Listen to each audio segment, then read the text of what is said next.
సరిగ్గా కూర్చో, సరిగ్గా కూర్చో.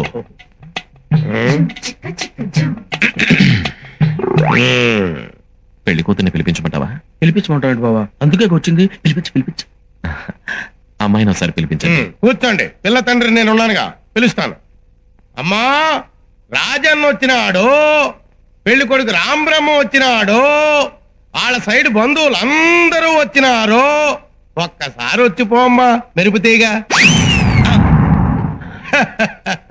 బావా, పెళ్లి కూతురు నిన్ను చూసావా? నువ్వు చూడలేదా? లేదు, వచ్చి శర్మని గడిపోయినట్టుంది కానీ పిల్ల కనపడలా. మా వాడు అమ్మాయిని సరిగ్గా చూడలేదంట, మళ్ళీ ఒకసారి రమ్మంటారా? అట్టాగా. అమ్మా, రాజన్న వచ్చినాడు, పెళ్లి కొడుకు రాంబ్రహ్మ వచ్చినాడు, వాళ్ళ సైడ్ బంధువులు అందరూ వచ్చినారు. ఒక్కసారి వచ్చిపోమ్మా మెరుపుతీగా. లేబా వెళ్ళిపోదాం. తప్పురా. తప్పేంటండి? ఇందాక నేను చీర కనపడింది, ఇప్పుడు అసలు ఏమీ కనపడలా. ఏమి చూడకుండా పెళ్లి చేసుకుంటావా? పిల్లకి కొంచెం సిగ్గెక్కువ, తుర్రుమంటది, అందుకే మెరుపుతీగని పేరు పెట్టిన. మీరు ఏ పేరు పెట్టుకుంటే మాకెందుకండి? పెళ్లి చూపుల తర్వాత ఆ పిల్ల ఎదురుగా కూర్చొని నేను కూర్చొని లుక్స్ మాత్రం మాట్లాడుకోవాలి కదా. అసలు మేము పెళ్లి చూపులకు వచ్చామా, మొన్న మీట్లో పరుగు పందెం చుట్టానికి వచ్చామా? రేయ్ బ్రహ్మం, అరవకు. ఒక్కసారి అమ్మాయిని నిదానంగా రమ్మనండి. దాన్నేం భాగ్యం. అట్టాగే.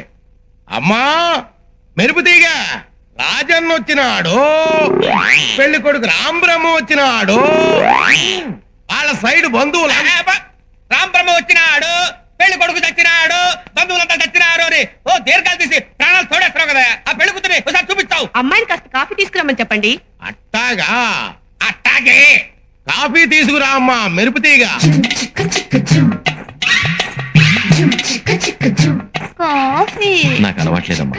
Coffee welcome. కాలిందా?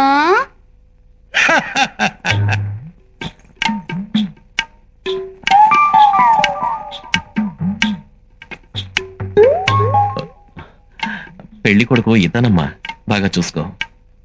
ఇంతసేపు మిమ్మల్ని చూస్తున్నాను, వాణ్ణి చూస్తేనే డోకొస్తుంది.